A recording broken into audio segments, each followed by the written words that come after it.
I don't know exactly what type of bird this is, because in our area we only have blue herons, and it's a heron or a crane,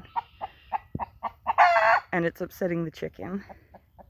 But I've never seen this type of bird in our area, and it's definitely like a water bird, so seeing it perched in a tree is kind of crazy. Let's see if we can get closer so I can get a better... The geese are cool with it. Hi, geese.